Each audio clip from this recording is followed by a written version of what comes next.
Hello, everyone. I hope that everybody has had a few minutes to clear out some time in their schedule today. I know that, when I was in the working world, we had a lot of minutes in the day that we kind of misused. We won't tell anybody. So I'm hoping that while everyone is definitely productive, that they are finding the moment to go check out my link at bit.ly/Carmela Bell to get a free copy of my book. Somebody's at my door, so I'm going to have to walk over there. Just a moment. Let's see who it is. Hello! My friend Tabitha is coming over to support me as I set up this launch, not a little thing, but, so you want to say hi, Tabitha? Hi. So I'm really glad to have her, so I didn't have to be here by myself. My son was really upset that he didn't get to come with me or stay home today. He really begged to stay home today so he could be a part of the launch. So I'll have to show him the replay. But just to repeat, you want to go to bit.ly/Carmela Bell, and it'll take you to the link so that you can download your copy of the book. For today only, people who are getting here between 12 and 1, you will get a free copy of the book. Now, of course, if you want a hard copy, you can order that on tomorrow, and it'll be sent out for you. It'll still be inexpensive because really right now, this is not about the money. This is about the message. This is about getting the word out to diabetics that they don't have to live the life they've been living, that there's more to the story than they're being told. And even if they know it all, I'm here to encourage them and help, motivate them to do the extra work just to make it over, because I don't know about you, but I am tired of hearing about amputations. I just can't take it.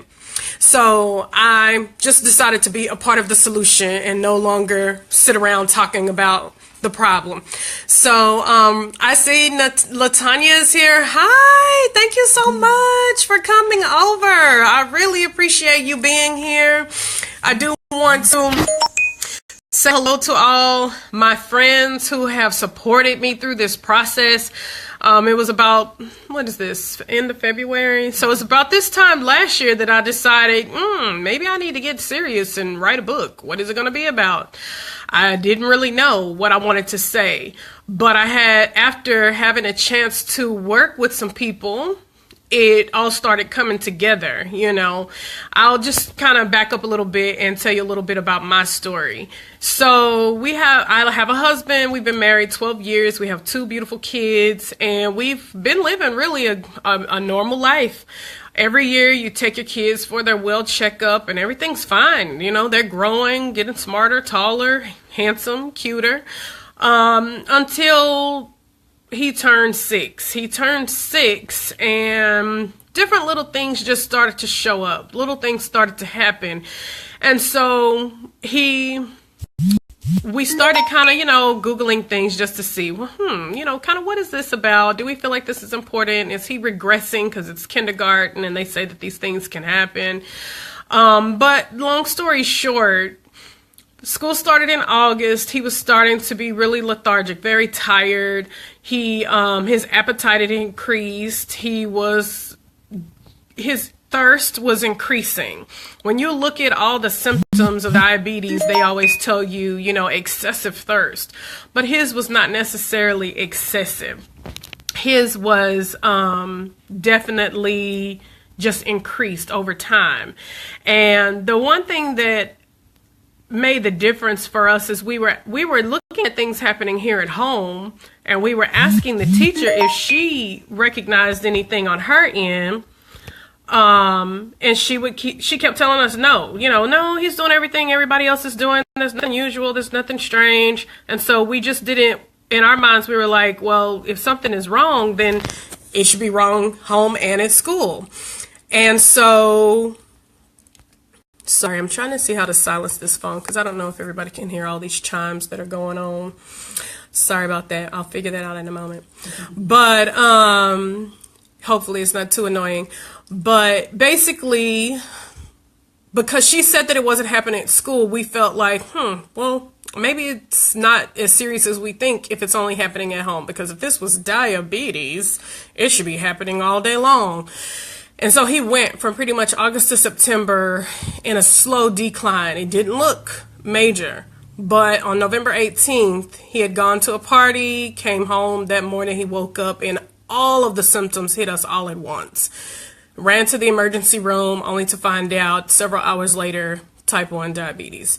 And so fast forwarding, it was a hard time adjusting from having a regular life like everybody else, having regular time, making regular meals and doing things how you want to being in a life of diabetes where everything is planned, everything is portioned, everything is counted, everything is structured. It was rough. And it took a long time to adjust. And I personally went through all the steps that I talk about in my book about acceptance and what acceptance looks like. They told me he had diabetes, and sure, I accepted that, he has that. There's some things we have to do when we get home. But what does acceptance really look like? What does it really mean? What kind of stuff do you really have to do if you accept your diagnosis? I had to go through forgiveness, because so much of it I didn't get right. He had high numbers and we're trying to figure out what the problem is. We're doing what the doctors say, but we're trying to manage a kid who wants to eat everything. And it was tough. A lot of parental guilt about all kinds of stuff. People who think they mean well telling me, oh, I don't think he needs that extra cookie, or do you think he should have that drink? It was a lot. So the steps in my book come from all of the steps that I had to personally work through in order to truly accept his diagnosis. It's not an easy process. And I come to learn that a lot of type 2 diabetics are, they're stuck in a lot of those steps. So, I had to do the same thing that you're having to do. So shortly, maybe let's say about a year into his diagnosis, I started talking to my aunt. Her name is Carolyn. She's no longer with us, but she struggled with diabetes for, feels like eons. I know at least 25 or 30 years. And it was surprising because for years we knew she was diabetic. I have other relatives who are diabetic, but we didn't know what to do. I mean, we knew she shouldn't be eating sugar, or she shouldn't maybe doing certain things dietary wise, but I didn't know how to correct her if she was doing something wrong. I didn't know that we should be seeing her, test her blood sometime, that we should be seeing her, take shots sometime, because she was insulin dependent. So she wasn't even on pills. Never. She'd leave her house and never had her supplies with her, would eat everything like everybody else, and periodically would land herself in the hospital. She became like the hospital emergency room was a revolving door for her. I think, at a certain point, she just got used to, if it gets bad enough, they'll fix me up and send me on my way. But the deal is, you're not guaranteed to get fixed up. There's no guarantee that you're going to come back out this time. And how long are we going to play this game, with our lives? And when I really realized that, oh man, she and Devin, we're on the same insulins, we're kind of doing the same things. It's like, this is great, because at the time I didn't have too many people who understood what we were going through, but she understood. But after it kind of dawned on me, wait a minute, we're on the same insulins. You take the same things he takes. You should be doing what he's doing. You're not doing that. You're not doing any of this stuff. I realized she was doing it all wrong. All wrong. So that's when I started talking to her about, kind of just retooling her mindset about her condition. Now, the thing about her is she was diabetic, but she also had a lot of other issues. So her main thing was, which it took us several conversations to get to. It didn't come out right away, but through all of our conversations and our work and our affirmations, of helping and supporting her, she finally admitted and said, well, why should I eat what the doctors want me to eat if I'm going to die anyway? Why shouldn't I have what I want if I'm going to die anyway? And I have to admit, it just took the breath out of me. Like, I had to stop. no words went through my brain. I'm like, man, I'm really good at comebacks, but I'm kind of like fresh out of words on this situation because she's kind of right. Like, why would I want to give up my brownies and Oreos and all the things I like if I feel like I'm going to literally die any minute?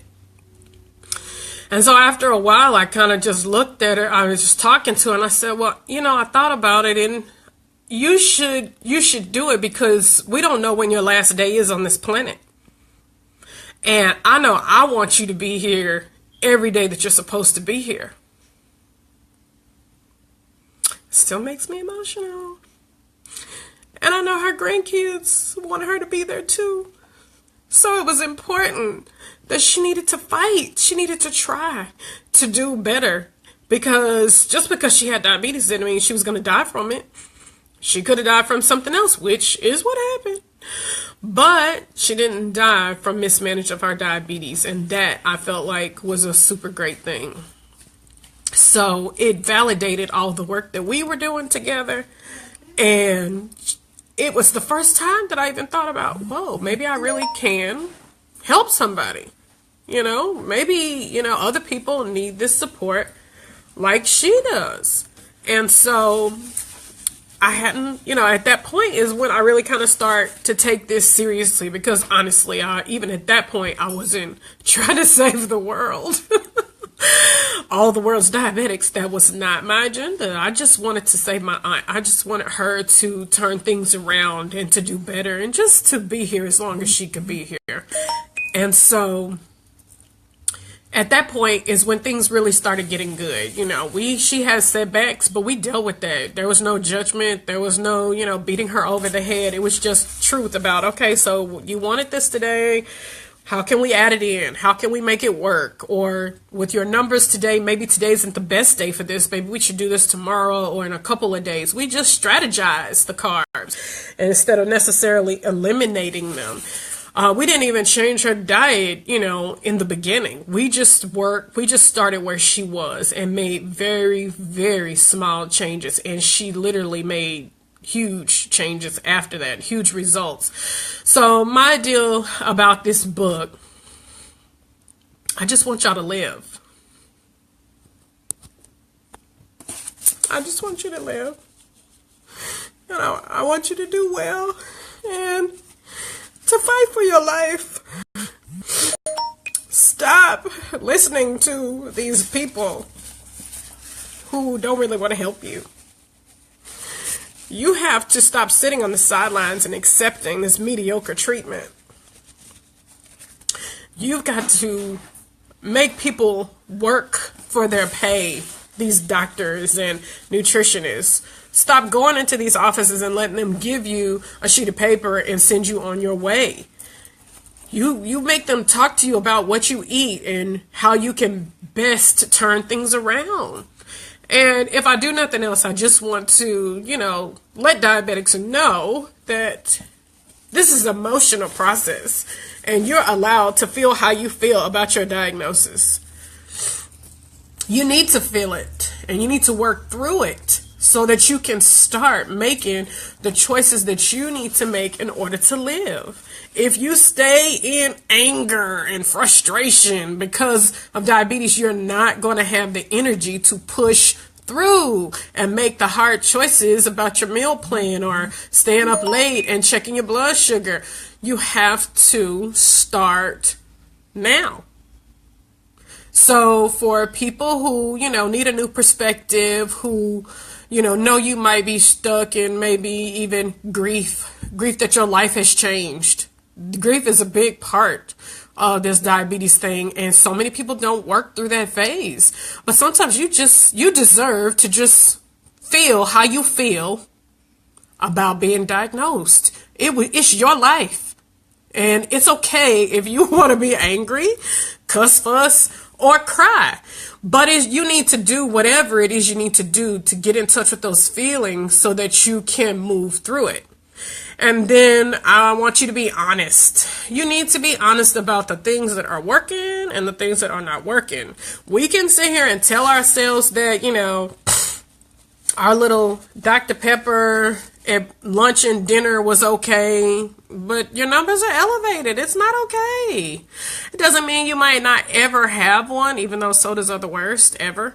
But there's a way you might need to fit it in. Can we, think of having it at a time of day when you're really active? Can we decrease the portion size? What can we do to just make this not kind of take over your whole body and have you feeling terrible hours later? There are solutions. This is all about a strategy.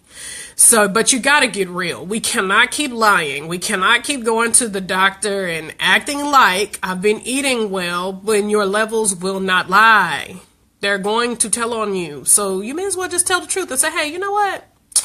I kind of been craving a lot of sweets lately and I'm having a hard time figuring out, how to change things up. How can you help me? Ask for what you need. Ask for what you need. You have not because you ask not. Ask for what you need. And also we got to talk about motivation. Motivation. What motivates you to wake up every day? What motivates you to want to work hard, survive to live another day? Who do you want to be here for? What things do you want to see? Do you have kids that are going to graduate from high school and college, get married, have families? Do you want to be here for that? If your kids have already been through that, do you want to be here for grandkids? Or let's just say better still, you've raised kids, you've done all that, you've got grandkids. It's time for you. It's time for you to live life. Don't you want to travel? Don't you want to go somewhere? Do you want to be in a wheelchair because you have half a leg? Do you want people to have to always help you because you can't help yourself? Do you want to be tied to a dialysis machine? Is that the quality of life you want? I don't mean to be gloom and doom about this, but we have to get real. We talked about honesty. We have to get real and talk about what's important and think about what motivates you, because you're going to need that motivation to help you each day to make better choices. And we're not talking about retooling your life from, the ground up, but just taking small steps. Small steps will go a long way. So we got to think about motivation. We also have to be patient. We just have to be patient. We have to give ourselves 1,000 do-overs, because with diabetes, just as well as we can do 1 minute, there is always a whammy around the corner. And it comes out of nowhere, even when you thought you did your very best. And that is sometimes the hardest, because it's really a letdown. You're like, man, I thought I did it all right. What the heck? High blood sugar. It makes you want to just give up, really. It's like, well, forget it. If I'm already high, I'm going to eat this apple pie anyway. Not a good idea, but it's what we do. It's what we do. And I just want you to know that you're not alone in doing that. You're not the only one. And even people who don't have diabetes, who maybe just have weight issues, the struggle is real. We all know what it's like, to have our little food things. And so you're going to need patience to help get you through the times when stuff just isn't right. And the other last thing is just, again, about your healthcare team. It's time to stop being spectators. It is time for you to ask for what you need. Make these doctors show up. If your doctor's not willing to be in communication with you and a partner with you, explain things to you, then you might need a new doctor. And I know sometimes that's hard for us to do, even is think about changing doctors. So much is involved in that, but you just may need a new one. If they're not there to support you, answer your questions, you need a new one. We pay them too much money. This private insurance that we get through our jobs, we are paying a grip, and you need to get what you deserve. So all in all, I just kind of wanted to just give you, some background about, the book, and just to tell you who I am and what I'm about. I'm here to help. I'm just here to help. I'm just being obedient. So I hope that, you all take your chance and download that link. Get your free copy today for 1 hour today from 12 to 1. If you go download the book, you will get it completely free. And the hope is that because you're getting it free, you don't have to break out that credit card. Leave me a review. Let me know what you think. Everything isn't for everybody. And I know that for sure. But I do know the people I wrote this for are out there. And so if this book is not for you, get it for someone else. If you're diabetic but you're doing well, get it for someone who's not. Because even though you're doing well, as we know, it's a journey, not a sprint. You don't never know when you might hit a low point and you might need something to help pull you out of that dark cave. So if you don't need it, spread the word, pass it on. As of tomorrow, if you order, you'll be able to get your actual paperback in the mail, if you want. But right now, I just wanted to make it available to everybody and try to get the word out as much as possible. So if we have a lot of threads that are kind of going around Facebook. If you'll share this live stream even, I really, really appreciate it. The community of diabetics appreciates it because this has got to change. The fact that the pharmaceutical companies can make as much money as they make on the backs of people's lives is asinine to me. It is not right. So while we can't change everything, we can change you. We can change how you manage. And for the people who can reverse this, reverse it. Why be a part of this club if you don't have to? Get out now. So read this book and spread the word. Book clubs, churches, health fairs. Let me know if you have an event that needs this information. Send me an email at Carmela, CARMELLA, at A Diabetic Type Life. And send me an email, and I'd be happy to look into it and see, how we could make sure this information gets there. Because my slogan now is one less amputation. One less. That's what I'm going for. So I hope that this has been helpful. I'm going to jump off for now and give you guys a little time to go download those links and share.